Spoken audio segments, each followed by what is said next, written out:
Assalamualaikum warahmatullahi wabarakatuh. Kami dari kelompok 3 Bahasa Indonesia akan mempresentasikan hasil diskusi kami tentang kalimat. Sebelumnya kami akan memperkenalkan diri dahulu. Saya Abdullah Bahyaki sebagai moderator sekaligus sebagai pemateri pertama, Agung Firmansyah sebagai pemateri kedua, Rizky Aditya sebagai pemateri ketiga, dan Desliana Sari sebagai pemateri keempat. Pengertian kalimat. Kalimat merupakan sebuah bentuk bahasa yang di dalamnya terdapat sebuah gagasan yang utuh.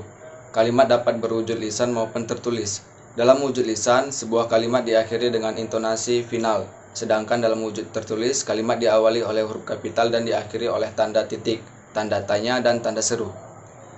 Kalimat yang benar dan jelas mudah dipahami orang lain sesuai dengan gagasan yang ingin disampaikan. Untuk itu dalam menulis sebuah kalimat yang baik mempunyai pokok pikiran yang jelas sehingga menghasilkan kalimat yang efektif. Menurut Keraf, dalam hikmat kalimat merupakan suatu bentuk bahasa yang mencoba menyusun dan menuangkan gagasan-gagasan seseorang secara terbuka untuk dikomunikasikan kepada orang lain. Unsur-unsur kalimat. Adapun unsur kalimat merupakan fungsi sintaksis yang biasa disebut jabatan kata atau peran kata. Unsur-unsur tersebut adalah subjek, predikat, objek, pelengkap, dan keterangan. Pada kalimat bahasa Indonesia, kalimat tersebut dikatakan baku jika terdapat sekurang-kurangnya terdiri dari dua unsur, yaitu unsur subjek dan unsur predikat, sedangkan unsur-unsur lainnya seperti objek, pelengkap, dan keterangan boleh ada ataupun tidak ada sebuah kalimat.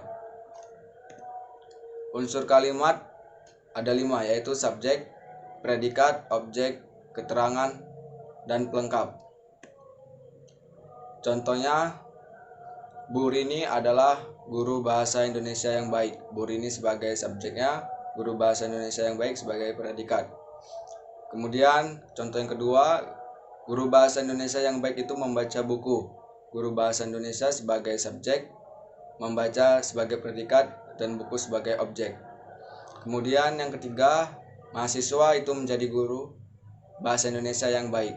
Mahasiswa sebagai subjek, menjadi sebagai predikat, guru bahasa Indonesia yang baik sebagai keterangan. Baik, di sini saya akan menyampaikan tentang pola kalimat. Nah, kalimat tipe dasar ini memiliki unsur subjek dan predikat. Predikat kalimat ini dapat berupa kata kerja, kata benda, kata sifat, atau kata bilangan. Di bawah ini contohnya sebagai berikut. A. Mereka itu sebagai subjek. Sedang berenang adalah predikat. Nah, jadi mereka sedang berenang adalah kata kerja. Kemudian B. Ayahnya itu adalah subjek dan guru SMA itu adalah kata predikat. Nah, jadi ayahnya guru SMA sama dengan kata benda. Baik, contoh yang ke C. Gambar itu adalah subjek dan bagus adalah predikat. Dan gambar itu bagus adalah kata sifat. D. Peserta penataran ini itu adalah subjek dan 40 orang itu adalah predikat. Jadi peserta penataran ini 40 orang. Nah, itu termasuk dari kata bilangan. Baik, kita lanjut ke yang kedua adalah subjek. Subjek merupakan bagian kalimat yang menunjuk pelaku, tindakan, keadaan, masalah atau segala sesuatu hal yang menjadi pokok suatu pembicaraan dan dapat diterangkan oleh predikat. Subjek juga dapat dilihat atau dikenali dari cara bertanya dengan memakai kata tanya seperti siapa atau apa kepada predikat. Jika dalam sebuah kalimat terdapat jawaban yang logis dari pertanyaan yang diajukan, maka jawaban itu adalah subjek. Namun, jika dalam sebuah kalimat tidak ada jawaban yang logis dari pertanyaan yang diajukan, berarti kalimat tersebut tidak mempunyai subjek. Berikut di bawah adalah contohnya. Contoh yang A.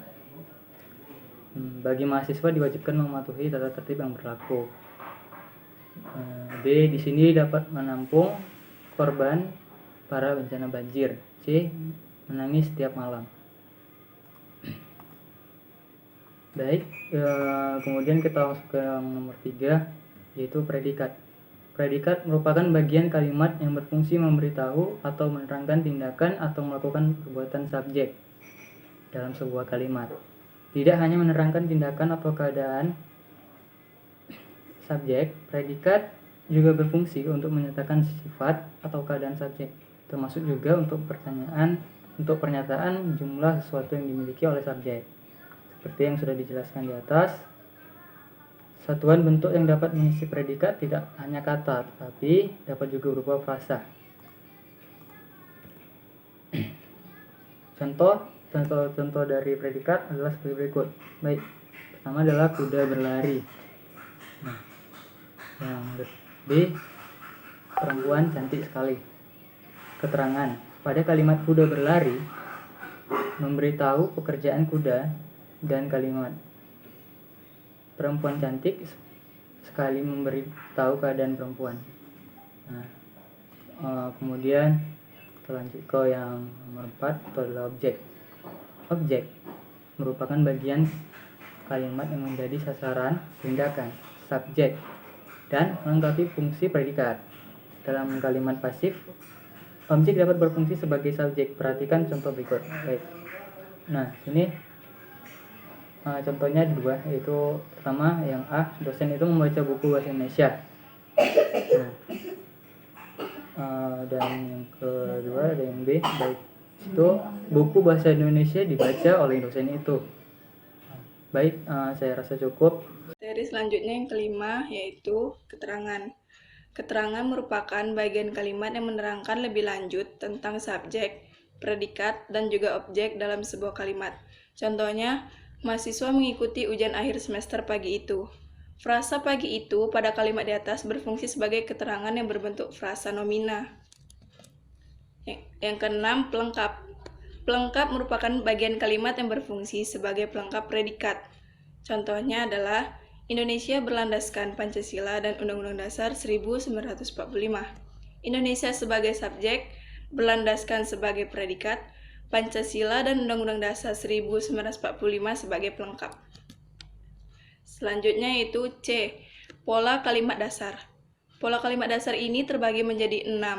Yang pertama yaitu kalimat dasar tipe SP, yang kedua kalimat dasar tipe SPO, yang ketiga kalimat dasar tipe SP pelengkap, yang keempat kalimat dasar tipe SP keterangan, yang kelima kalimat dasar tipe SPO pelengkap, yang keenam kalimat dasar tipe SPO keterangan.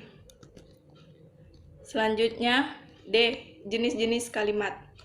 Jenis-jenis kalimat ini terbagi menjadi 3. Yang pertama, kalimat tunggal. Kalimat tunggal merupakan kalimat yang hanya mempunyai gagasan utuh, terdiri atas satu subjek dan satu predikat. Biasanya kalimat tunggal ini berbentuk klausa tunggal.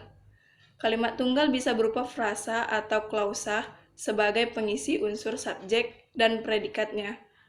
Contohnya yaitu, anggota DPR itu tersandung kasus korupsi. Yang kedua, kalimat majemuk. Berbeda dengan kalimat tunggal yang hanya dibentuk oleh satu klausa. Kalimat majemuk merupakan kalimat yang dibentuk dengan gabungan 2 atau lebih klausa.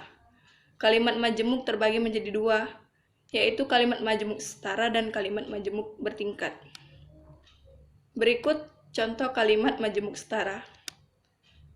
Para pejabat negara harus mempunyai rasa empati yang tinggi dan mampu memperjuangkan nasib masyarakat luas.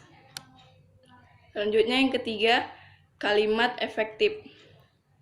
Kalimat dikatakan efektif apabila berhasil menyampaikan pesan, gagasan, perasaan, maupun pemberitahuan sesuai dengan maksud si pembicara atau penulis. Untuk itu, mengirim suatu pesan tersebut harus memenuhi syarat sebagai kalimat yang baik, yaitu strukturnya benar, pilihan katanya tepat, hubungan antar bagiannya logis, dan ejaannya pun harus benar. Sekian. Kali ini saya akan membahas syarat-syarat kalimat. Dalam menulis sebuah kalimat efektif, kita harus memperhatikan syarat-syarat yang membentuk kalimat tersebut agar menjadi efektif. Antara lain adalah sebagai berikut. 1. Kesatuan gagasan. Setiap kalimat yang baik harus jelas memperlibatkan kesatuan gagasannya mengandung satu ide pokok. Tidak hanya itu, kalimat pun harus memiliki keseimbangan yang harmonis antara pikiran dan struktur bahasa yang dipakai. Yang kedua, ada koherensi yang baik. Koherensi di sini dimaksudkan adalah hubungan timbal baik yang baik dan jelas antara unsur-unsur yang membentuk kalimat itu. Yang ketiga, ada penekanan. Dalam bahasa lisan, kita dapat menggunakan penekanan dalam bentuk intonasi, gerak-gerik, atau lain sebagainya untuk memberi tekanan pada sebuah kata, sedangkan dalam bahasa tertulis hal tersebut tidak mungkin dilakukan. Namun penekanan kata dalam kalimat dapat menggunakan cara-cara seperti di bawah ini. Yang satu adalah mengubah posisi kata, kedua mempergunakan repetisi kata, yang ketiga pertentangan kata, dan keempat partikel penekanan. Keempat, variasi. Variasi merupakan suatu upaya yang bertolak belakang dengan repetisi. Jika repetisi lebih banyak menekankan keamanan bentuk, maka variasi justru menghindarinya agar tidak terlalu monoton. Yang kelima, ada paralelisme. Paralelisme menetapkan gagasan-gagasan yang sama, penting dan sama fungsinya ke dalam suatu struktur. Paralelisme atau kesejajaran bentuk membantu memberikan kejelasan dalam unsur gramatikal dengan memperhatikan bagian-bagian yang sederajat dengan konstruksi yang sama. Yang keenam, ada penalaran atau logika. Penalaran di sini adalah suatu proses berpikir yang berusaha untuk menghubungkan fakta-fakta menuju kepada suatu kesimpulan yang masuk akal. Tulisan-tulisan yang jelas dan terarah merupakan perwujudan dari berpikir logis. Di bawah ini beberapa hal dasar tentang proses berpikir logis itu. Yang pertama, ada definisi atau batasan. Batasan di sini merupakan kunci dari ciri-ciri berpikir yang logis, dan dengan demikian juga menjadi ciri-ciri menulis logis. 1. Definisi berupa sinonim kata. Contoh pendidikan sama dengan pengajaran. Yang kedua, ada definisi berdasarkan etimologi. Contoh referendum. Referendum berarti suatu yang harus dibawa kembali. Yang kedua, ada generalisasi. Generalisasi adalah suatu pernyataan yang mengatakan bahwa apa yang benar mengenai beberapa hal yang semacam adalah benar atau berlaku pula untuk kebanyakan dari peristiwa atau hal yang sama. Contohnya berlebihan. Orang yang luar biasa radikal pada masa mudanya selalu menjadi konservatif, bisa sudah memperoleh harta dan kekuasaan. Baik, bahkan pemuda-pemuda yang sangat radikal pun tampaknya akan menjadi konservatif bila sudah memperoleh kekuasaan. Demikian presentasi dari saya kembalikan kepada moderator. Terima kasih kepada teman-teman yang sudah menyampaikan materinya. Kesimpulan yang dapat kita ambil dari pembahasan ini adalah kalimat merupakan satuan bahasa terkecil yang dapat berdiri sendiri dan berdasarkan pola yang mempunyai pikiran makna yang lengkap. Kalimat yang jumlahnya banyak pada hakikatnya disusun dengan pola tertentu yang jumlahnya sedikit. Dalam pola kalimat dasar, kita dapat menjumpai subjek, predikat, objek, pelengkap, dan keterangan yang merupakan unsur pembangun sebuah kalimat. Unsur-unsur kalimat ini memiliki fungsi dan tugasnya masing-masing di dalam sebuah kalimat. Kalimat minimal harus memiliki unsur subjek dan predikat. Kalimat yang jumlahnya banyak biasanya disusun dengan pola yang mempunyai makna. Pola-pola tersebut disusun berdasarkan unsur-unsur pembagian kalimat. Kalimat efektif adalah kalimat yang dapat menimbulkan pikiran dan gagasan yang dapat dimengerti oleh orang lain dan menarik perhatian pembaca mengenai pokok pembicaraan. Kalimat efektif juga memiliki ciri-ciri khas, yaitu kesepadaan struktur, keparalelan bentuk, ketegasan makna, kehematan kata, kecematan, penalaran, kepaduan gagasan, dan kekogisan bahasa.